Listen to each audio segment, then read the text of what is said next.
Bonjour à tous, je suis contente de vous retrouver et de vous présenter ma plante la plus commune de la planète.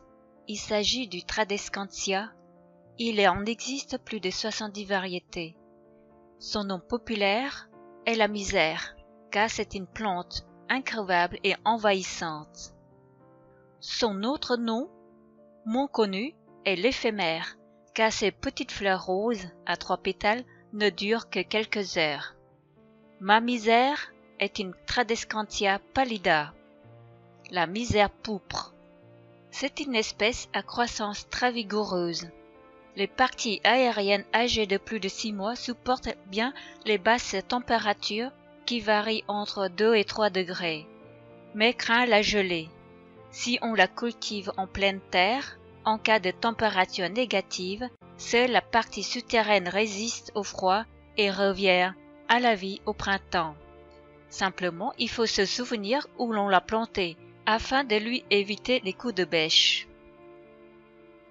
Tous les pots que vous venez de voir sont le résultat d'une simple bouture que j'ai prélevée dans un jardin, puis piquée directement dans un seau de toube. Et d'ailleurs, ce seau, je vous l'avais montré dans une de mes vidéos sur les cactus de Noël. Il y avait 3 cactus moribondes. Voilà ce qu'ils sont devenus.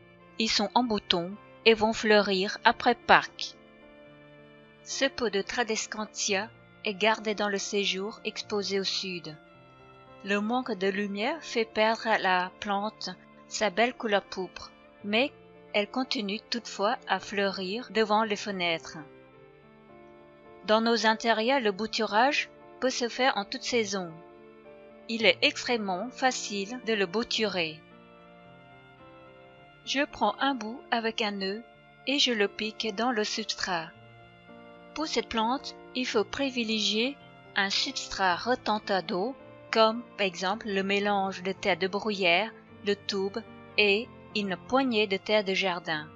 Il faut simplement maintenir la surface du substrat humide. La plante fait beaucoup de rejets à partir du sol et des ramifications sur les nœuds. Aujourd'hui, je virerai le cactus de Noël du seau et je pique des bouts de Tradescantia à la place.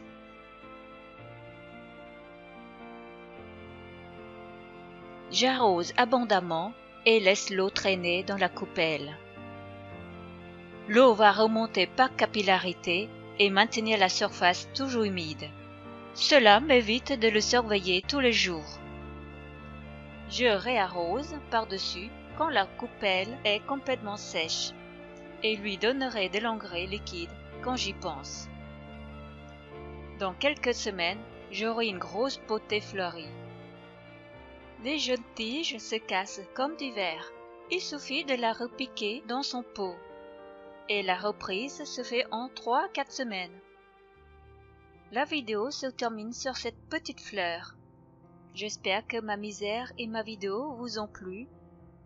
Pour ne pas se faire de la misère mutuellement, la Tradescantia a besoin d'un substrat toujours humide et d'un peu d'engrais liquide.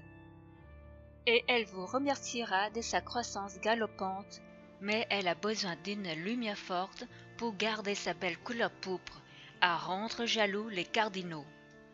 Je vous remercie et vous dis à bientôt. Bonne fête à tous!